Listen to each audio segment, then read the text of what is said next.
Hello everyone, how are you? कैसे आप सभी लोग? आई होप आप सभी लोग अच्छे होंगे, मस्त होंगे, फंटास्टिक होंगे। My self Rakesh Raj, your biology educator. दोस्तों, आज हम बात करने वाले हैं फाइलम हेमिकॉर्डेटा के बारे में। जी हाँ, अब तक हम बात कर चुके हैं फाइलम इकोनोडर्मेटा तक, और आज हम बात करने वाले हैं फाइलम हेमिकॉर्डेटा। और इस तरह से आज हमारा ये नॉन कॉर्डेट्स खत्म होने वाले हैं। समझ में आ गया? तो आज ये हमारा नॉन कॉर्डेट्स का लास्ट फाइलम है हेमिकॉर्डेटा। इसके बाद अगला लेक्चर में हम लोग क्या शुरू कर देंगे? कॉर्डेट के बारे में शुरू कर देंगे, फाइलम कॉर्डेटा के बारे में। ओके, चलिए शुरू करते हैं मेरे दोस्त। हेमिकॉर्डेटा। दोस्तों, हमेशा की तरह हम बात करेंगे कि आखिर इसको हेमिकॉर्डेटा क्यों कहा गया है। हमेशा की तरह ही बात हम करेंगे। देखो, आपको देखने से लगता है हेमिकॉर्डेटा, आपको देखने से लगता है अरे यार ये तो कॉर्डेटा है क्या, नाम ही में कॉर्डेटा आ रहा है तो कॉर्डेट्स हो गए क्या? नहीं, हम लोग की भी तरह एक मतलब पुराने लोग भी यही सोचते थे कि हेमी कॉर्डेट्स मतलब क्या, ये कॉर्डेट्स में आएंगे। जिस तरह हम लोग सोच रहे हैं ना, हेमी कॉर्डेटा, नाम में कॉर्डेटा आ गया, इसका मतलब क्या हो गया? ये कॉर्डेट्स में आते होंगे। पुराने लोग, जमाने के लोग, मतलब बहुत पहले पुराने जमाने में इसको कॉर्डेट्स में ही रख दिया गया, सिर्फ ये जान के, ये सोच के कि इसके भी पास अपना क्या होगा, नोटोकॉड होता होगा। बस ये सोच के इन्होंने क्या कर दिया, हेमिकॉर्डेटा को कहाँ रख दिया? कॉर्डेट में रख दिया। लेकिन नाउ डेज, जब अब जाके पता चला कि अरे यार ये तो बहुत भारी मिस्टेक मैंने कर दिया था, मतलब उन लोगों ने कर दिया था कि यार कॉर्डेट, हेमिकॉर्डेट्स तो ये कॉर्डेट्स है ही नहीं। क्यों? इसके पास तो नोटोकॉड है ही नहीं। अरे तेरा के, अब सिंपल सी बात है ना भाई मेरे, नोटोकॉड हम मतलब कॉर्डेट्स किसको बोलते हैं? जिसके पास नोटोकॉड हो। नॉन कॉर्डेट्स किसके बोलते हैं? जिसके पास नोटोकॉड नहीं हो। तो इसके भी पास पता चला नोटोकॉड नहीं है। अरे यार, जब नोटोकॉड है ही नहीं तो फिर ये कॉर्डेट्स में क्या करेगा? तो इसको लात मार के क्या किया, कॉर्डेट्स से बाहर कर दिया गया, और इसको कहाँ पे रख दिया गया? नॉन कॉर्डेट्स में। जा तू नॉन कॉर्डेट्स में, जिधर इनके इकोनोडर्मेटा सब है, एनालिडा सब, आर्थ्रोपोडा सब, जा तू भी उसी नॉन कॉर्डेट्स में जा। कॉर्डेट्स तो तू है ही नहीं, सिर्फ कॉर्डेट्स होने का नाटक कर रहा है तू। नाटक मतलब, इसके पास मेरे दोस्तों, साइंटिस्ट लोगों ने जब देखा था कि इसके पास नोटोकॉड लाइक स्ट्रक्चर होता है, नोटोकॉड नहीं होता है, ट्रू नोटोकॉड इसके पास नहीं होता है, नोटोकॉड लाइक स्ट्रक्चर होता है। मतलब नोटोकॉड लाइक स्ट्रक्चर कहने का क्या मतलब है? मतलब मिलता जुलता स्ट्रक्चर होता है। जैसे कि मान लो एक रियल सलमान खान है और कोई सलमान खान जैसा दिखता है, इसका मतलब वो सलमान खान रियल है या डुप्लीकेट? वो डुप्लीकेट सलमान खान है। रियल तो अपना जगह पे है, रियल है, वो अपना जगह पे है, लेकिन सलमान खान जैसा वो भी दिखता है, इसका मतलब क्या हो गया? सलमान खान उसको हम बोल देंगे? नहीं ना, सलमान खान जैसा दिखता है, इसका मतलब डुप्लीकेट सलमान खान बोलेंगे। सेम एज मेरे दोस्त, यहाँ भी एक नोटोकॉड लाइक स्ट्रक्चर दिखता है, नोटोकॉड नहीं होता है, नोटोकॉड लाइक स्ट्रक्चर दिखता है, जिसको हम क्या नाम यहाँ पे नाम क्या दे रखे हैं? स्टोमोकॉड। इसको हम क्या बोलते हैं? स्टोमोकॉड। नोटोकॉड लाइक स्ट्रक्चर जो इसके पास होता है, इसको हम क्या बोलते हैं? स्टोमोकॉड। समझ में आया? ट्रू नोटोकॉड इसके पास नहीं होता है, और यही नहीं हो, ट्रू नोटोकॉड नहीं होने की वजह से ये फाइलम कहाँ पे चला गया? नॉन कॉर्डेट्स में चला गया। जबकि पहले इसको यही नोटोकॉड लाइक स्ट्रक्चर को देख के समझ गया था आदमी क्या, कि ये नोटोकॉड ही है, और इसको कॉर्डेट्स में रख दिया गया था। लेकिन बाद में जब साइंटिस्ट लोग और इस पर देखा गया, रिसर्च किया गया, तो पता चला नहीं भाई, इसके पास ट्रू नोटोकॉड नहीं है, ये नोटोकॉड लाइक स्ट्रक्चर शो कर रहा है, जिसको वो लोग क्या नाम दे दिए? स्टोमोकोड नाम दे दिए। समझ में आया? तो चलिए, ये पॉइंट हम यहाँ पे लिखते हैं, और आपका एनसीईआरटी भी यही बात बोलता है, इसको लिखना बनता है। चलिए देखो मेरे दोस्त, ये हेमिकॉर्डेट को ना अर्लियर कहाँ रखा गया था? अर्लियर प्लेस्ड अंडर, कहाँ रख दिया गया था इसको? कॉर्डेट्स में, कॉर्डेट्स में रख दिया गया था। लेकिन अब इसको कहाँ पर रख दिया गया? But now placed under, but now placed under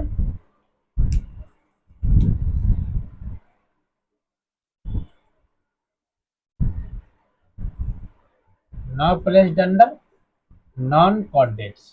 ये क्या होते हैं मेरे दोस्त? नॉन कॉर्डेट्स होते हैं। आखिर नॉन कॉर्डेट्स क्यों होते हैं मेरे दोस्त? ये नॉन कॉर्डेट्स क्यों होते हैं? क्योंकि इसके पास ट्रू नोटोकॉर्ड नहीं होता है। समझ में आया? ट्रू नोटोकॉर्ड नहीं होता है। इसका मतलब क्या होता है? इसके पास क्या होता है मेरे दोस्त?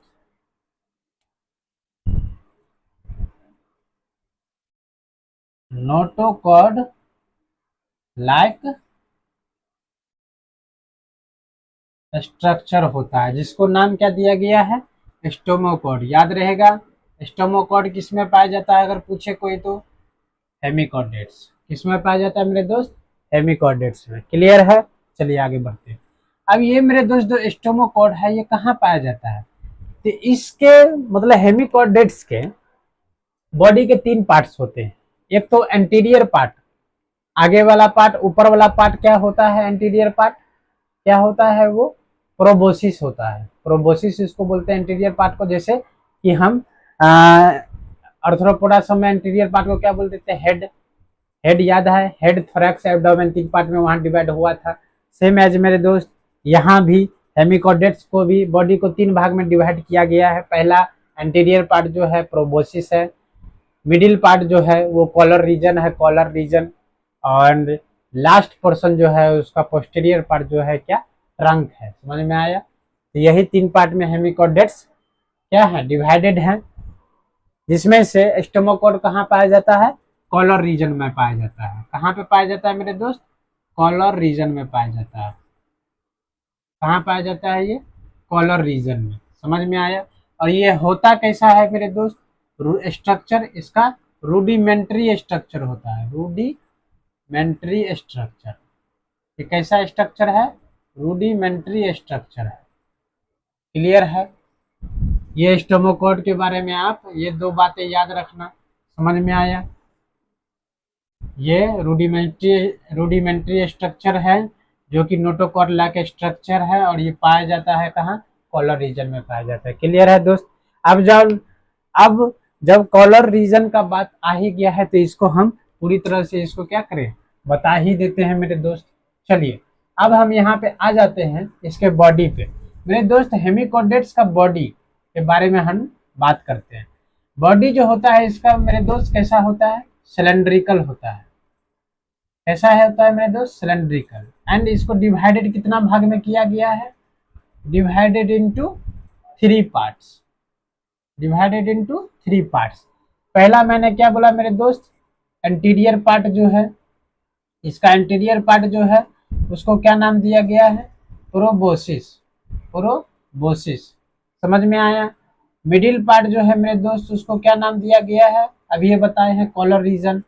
ये क्या है? कॉलर। समझ में आया? एंड लास्ट पार्ट जो है पोस्टीरियर पार्ट जो है वो क्या है मेरे दोस्त? इसका पोस्टीरियर पार्ट जो है इसका क्या है? ट्रंक है। समझ में आया? यही 3 भाग में इसका क्या किया है? बॉडी डिवाइडेड है। समझ में आया? हेमिकॉर्डेट्स का। क्लियर है? कहीं कोई डाउट है तो बोलो, कहीं कोई डाउट है तो बोलो। कुछ भी रटने की जरूरत है नहीं मेरे दोस्त। आप खुद व खुद ये proboscis, collar and trunk NCERT के डायग्राम में आप देख सकते हो, जो कि बैलेनोग्लोसस का दिया हुआ डायग्राम। आप वहां पे जाके देखो। प्रोबोसिस एंटीरियर इनको शो कर रहा है, कॉलर मिडिल में शो कर रहा है, एंड ट्रंक पोस्टीरियर पार्ट को शो कर रहा है। तो कुछ भी रटने की जरूरत नहीं है। बैलेनोग्लोसस से ये चीजें आप याद रखना। समझ में आया? कहीं कोई रटने की जरूरत नहीं है। जिसमें से कॉलर रीजन में क्या पाया जाता है मेरे दोस्त? स्टोमोकॉर्ड। आप लिखना चाहे मेरे दोस्त तो आप लिख सकते हो स्टोमोकॉर्ड। कॉलर रीजन में हम लिख चुके हैं, लेकिन फिर भी हम यहाँ पे भी लिख देते हैं, क्योंकि एक चीज और मैं आपको बताने वाला हूँ मेरे दोस्त, धांसो चीज। ये प्रोबोसिस पार्ट में क्या पाया जाता है मेरे दोस्त? Proboscis gland. प्रोबोसिस ग्लैंड पाया जाता है मेरे दोस्त। अब ये प्रोबोसिस ग्लैंड का काम क्या है मेरे दोस्त? ये प्रोबोसिस ग्लैंड का काम है मेरे दोस्त क्या? एक्सक्रेशन। ये क्या करता है मेरे दोस्त? एक्सक्रेशन में हेल्प करता है। प्रोबोसिस एंटीरियर पार्ट है, और इसमें जो ग्लैंड पाया जाता है उसको क्या नाम दे दिए हैं? Proboscis gland. नामे से क्लियर है ये ग्लैंड कहाँ पाए जाएंगे? प्रोबोसिस में। जिसका काम क्या है? एक्सक्रेशन। कॉलर रीजन में क्या पाया जाता है, स्टोमोकॉर्ड, जो कि क्या है, नोटोकॉर्ड लाइक स्ट्रक्चर है, रूडिमेंट्री स्ट्रक्चर है। क्लियर है? कहीं कोई डाउट है तो बोलो, कहीं कोई डाउट है तो बोलो, नहीं है। आगे बढ़े, आगे बढ़े मेरे दोस्त, आगे बढ़े, आगे बढ़े, आगे बढ़े मेरे दोस्त। चलिए आगे बढ़ते हैं दोस्तों। एक बात तो मैंने आपको बताना भूल ही गया मेरे दोस्त, कि ये आखिर हेमिकॉर्डेट्स पाए कहाँ जाते हैं, जबकि हम हमेशा से ही बात करते आए हैं, हम शुरुआत से ही बात करते आए हैं कि जब हम फाइलम देखते हैं मेरे दोस्त, तो फाइलम जब हम देखते हैं तो क्या, उसके बाद हम वो उसमें जितने सारे एनिमल्स आते हैं वो आखिर पाए कहाँ जाते हैं, तो हम क्या देखते हैं, हैबिटेट देखते हैं। तो चलिए हैबिटेट पे भी हम आ जाते हैं। हैबिटेट यहीं पे हम लिख देते हैं, हैबिटेट, हैबिटेट हम यहीं पे लिख देते हैं मेरे दोस्त। हैबिटेट ये आखिर पाए जाते हैं कहाँ मेरे दोस्त, हैबिटेट अगर कोई पूछे, ये भी मेरे दोस्त मरीन होते हैं। वो भी कैसा मरीन होते हैं, 100% होते हैं। इसका कहने का क्या मतलब है, ये एक्सक्लूसिवली मरीन होते हैं मेरे दोस्त, एक्सक्लूसिवली मरीन होते हैं। अब याद करो जरा जरा, जरा जरा याद करो गौर से। अब तक मैंने 3 फाइलम का जिक्र किया है नॉन कॉर्डेट्स में। नॉन कॉर्डेट्स में मात्र 3 ऐसा फाइलम है मेरे दोस्त जो कि 100% मरीन है, मतलब समुद्र में पाए जाते हैं, सिर्फ समुद्र में और कहीं नहीं, ना ही तालाब में, ना ही टेरेस्ट्रियल लैंड पे। समझ में आया? सिर्फ और सिर्फ कहाँ पाए जाएंगे, मरीन में। पहला याद करो मैंने आपको बताया था, पहला मैंने क्या बताया था, फाइलम टीनोफोरा, क्योंकि 100% मरीन थे, एक्सक्लूसिवली मरीन। याद आया? फाइलम टीनोफोरा, प्लेरोब्रेचिया एंड टीनोप्रेना जो था, ठीक है।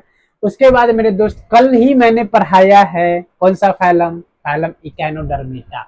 जी हाँ, फाइलम इकैनोडर्मेटा, स्टारफिश, सी कुकुम्बर, सी स्क्विड, जितने भी सारे थे मेरे दोस्त, ये क्या थे, समुद्र में पाए जा रहे थे। वो भी इकैनोडर्मेटा भी क्या था, एक्सक्लूसिवली मरीन थे। याद आया कुछ? सेम एज मेरे दोस्त ये फाइलम हेमिकॉर्डेटा भी आज हम क्या बता रहे हैं, ये भी क्या है, एक्सक्लूसिवली मरीन है, एक्सक्लूसिवली मरीन। कहने का क्या मतलब है मेरे दोस्त, 100% मरीन है, सिर्फ समुद्र में पाए जाएंगे और कहीं नहीं पाए जाएंगे। समझ में आया? क्लियर है? तो अंडर नॉन कॉर्डेट्स में 3 ऐसे फाइलम हैं जो कि 100% मरीन हैं। रिमेंबर, याद रहेगा, याद रखना मेरे दोस्त। हेमिकॉर्डेटा, इससे पहले इकैनोडर्मेटा, और उससे पहले चले जाओ तो कौन, टीनोफोरा। क्लियर है? कहीं कोई डॉट है तो बोलो, कहीं कोई डॉट है तो बोलो, नहीं ना? चलिए अब मेरे दोस्त, अब हम देखते हैं क्या कि इसका सर्कुलेशन देख लेते हैं, ठीक है। ये इसका सर्कुलेशन कैसा होता है, सर्कुलेटरी सिस्टम कैसा होता है, और साथ में हम रिस्पायरेशन भी देख लेते हैं, रिस्पायरेशन कैसे करता है। चलिए तो हम इसका अब क्या देख लेते हैं, सर्कुलेटरी सिस्टम भी देख लेते हैं। सर्कुलेटरी सिस्टम, सर्कुलेटरी सिस्टम कैसा होता है मेरे दोस्त, ओपन होता है या क्लोज, ओपन होता है। ओपन कहने का क्या मतलब होता है, ये ब्लड खुलेआम क्या करेगा, फ्लो करेगा। समझ में आया? ब्लड खुलेआम फ्लो करेगा, उसमें ब्लड वेसल्स की कोई जरूरत नहीं है। हम लोग में ब्लड कहाँ बहता है, क्लोज्ड चैम्बर में बहता है। क्लोज चैम्बर मतलब ब्लड वेसल्स के थ्रू क्या करता है, फ्लो करता है। क्लोज चैम्बर, ये ओपन है, इसको ब्लड वेसल्स की कोई जरूरत नहीं है, बॉडी में आराम से इधर से उधर फ्लो करता है। समझ में आया? तो ये कैसा सर्कुलेटरी सिस्टम है मेरे दोस्त, ओपन है, पहली बात। दूसरी बात मेरे दोस्त, इसका रिस्पायरेशन देख लेते हैं। ये रिस्पायरेशन कैसे करेगा, क्योंकि पानी में रहता है, याद करने का ट्रिक, क्योंकि 100% पानी में है तो ये किससे करेगा, पानी में जो कि है गिल से करेगा।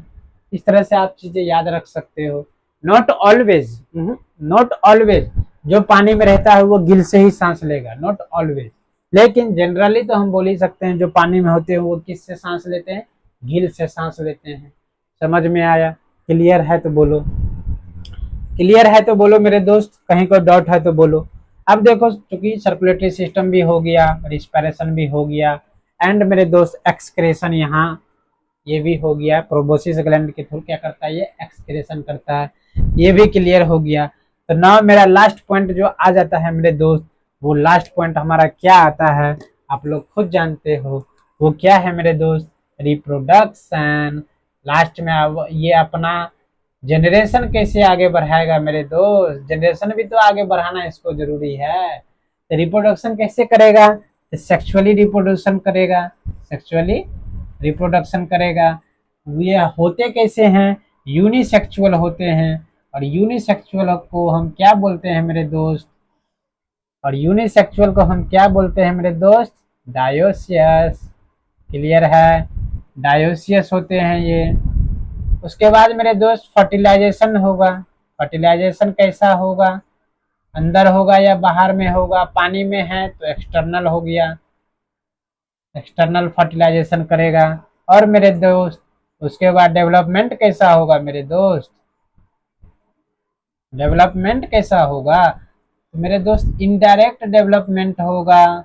इनडायरेक्ट कहने का क्या मतलब है मेरे दोस्त, इसके पास लार्वा होगा, लार्वा होगा। क्लियर है, कहीं डॉट है तो बोलो, कहीं डॉट है तो बोलो मेरे दोस्त, लार्वा होगा। समझ में आया, कहीं कोई डॉट है तो बोलो ना। आई होप आप सब लोग को ये सब चीज अच्छे से समझ आ गया होगा, कहीं कोई डॉट ना हुआ। समझ में आया, कहीं आप चाहो तो इस चीज का डायग्राम भी बना सकते हो, प्रोबोसिस कोलोट्रंक। डायग्राम बनाने की जरूरत क्या है, एनसीईआरटी में तो इसी लेवलिंग करके रखा हुआ है। तो एनसीईआरटी का डायग्राम आपको जितना अच्छा से याद रहेगा वो आपके लिए बेस्ट है, क्योंकि डायरेक्ट एनटीए वाला क्या करेगा, डायग्राम डाल देगा, बताए और पूछेगा क्या, इसमें प्रोबोसिस ग्लैंड, इसमें डायरेक्ट एक्सक्रेटरी ग्लैंड कहाँ पाया जाता है, प्रोबोसिस नाम नहीं देगा वो। एनटीए बहुत चालाक है, साथी है वो। उसी तरह हमें भी गेम उसी तरह से खेलना चाहिए, हमें भी उसी तरह गेम खेलने आना चाहिए। डायरेक्ट बोलेगा इस डायग्राम में बताओ ये कौन से एनिमल्स हैं, और साथ में कौन से कहाँ पे एक्सक्रेटरी ऑर्गन पाए जाते हैं इसके, बताओ, ऑप्शन दे देगा। आपको पता रहेगा proboscis gland is their excretory gland. समझ में आया, कहाँ पाया जाएगा प्रोबोसिस में, टिक करके चले आना, कंफ्यूज होने की जरूरत ही नहीं है मेरे दोस्त। क्यों, क्योंकि तुम रट के नहीं ना गए थे, समझ के गए थे चीजों को ना, तो बस टिक करके चले आना, खेल खत्म। फिर पूछ देगा स्टोमोकोड कहाँ पाया जाता है, मैच द फॉलोइंग में पूछ देगा, पोलर रीजन में, खेल खत्म है मेरे दोस्त। समझ आया, तो इस तरह से क्वेश्चन एनटी वाला पूछेगा और हम उसके लिए तैयार हैं, कहीं कोई डॉट नहीं है। समझ में आया, तो यही था मेरे दोस्त रिप्रोडक्शन। यही क्या था मेरे दोस्त, रिप्रोडक्शन, यूनिसेक्सुअल। ना मेरे दोस्त अब हम आ जाते हैं क्या, इसके एग्जाम्पल्स पे, आखिर इसमें कौन कौन से एग्जाम्पल्स आते हैं मेरे दोस्त, तो हम एग्जाम्पल से देख लेते हैं। पहला जो है आपका बैलेनोग्लोसस है आपका एग्जाम्पल में, इसी का डायग्राम दे रखा है आपके एनसीईआरटी में। और उसके बाद क्या था मेरे दोस्त, सैकोग्लोसस, यही था बैलेनोग्लोसस, सैकोग्लोसस। देख रहे हो, ग्लोसस ग्लोसस जब ये आए समझ लेना वो क्या है, हेमिकॉर्डेट है। और वो हेमिकॉर्डेट क्या है, नॉन कॉर्डेट है, ना कि कॉर्डेट है। समझ में आया, नॉन कॉर्डेट है। क्लियर है, कहीं कोई डाउट है तो पूछो, कहीं कोई डाउट है तो पूछो। और मेरे दोस्त हेमिकॉर्डेट्स जो होते हैं कैसा होते हैं, वर्म लाइक एनिमल्स होते हैं। वर्म लाइक एनिमल्स कहने का क्या मतलब है, ये वर्म जैसा दिखता है एनिमल्स। आप बैलेनोग्लोसस का जो एनसीईआरटी डायग्राम देखोगे मेरे दोस्त, तो आप देखो वर्म की तरह दिख रहा है वो, लेकिन एक्चुअल में वो वर्म नहीं है, वर्म लाइक है, सेम एज अक्षय कुमार, एक रियल अक्षय कुमार। आपको एक विकल्प मेहता जो है वो अक्षय कुमार की तरह दिखता है, लेकिन अक्षय कुमार तो नहीं है ना। सेम एज मेरे दोस्त, ये वर्म लाइक एनिमल्स होते हैं, वर्म की तरह दिखते हैं लेकिन वर्म नहीं है। क्लियर है, इसमें जो हेमिकोडेट्स में जितने भी आते हैं मेरे दोस्त एनिमल्स, वो कैसा होते हैं, वर्म लाइक एनिमल्स आते हैं इसमें। क्लियर है, क्योंकि क्या क्या है, सारे के सारे मरीन है, सारे के सारे मरीन है। क्लियर है, कहीं कोई डॉट है तो पूछो। एनसीईआरटी का मैंने हर एक चीजें आपको डिस्कस कर दिया है। आई होप आपको बहुत अच्छे से समझ आ गया होगा। कहीं कोई डॉट हो तो आप हमसे पूछ सकते हो कमेंट सेक्शन में। आज के लिए इतना ही रहने देते हैं, मिलते हैं नेक्स्ट लेक्चर में धमाकेदार वीडियो के साथ फाइलम कोऑर्डिनेट्स के। ओके, मिलते हैं।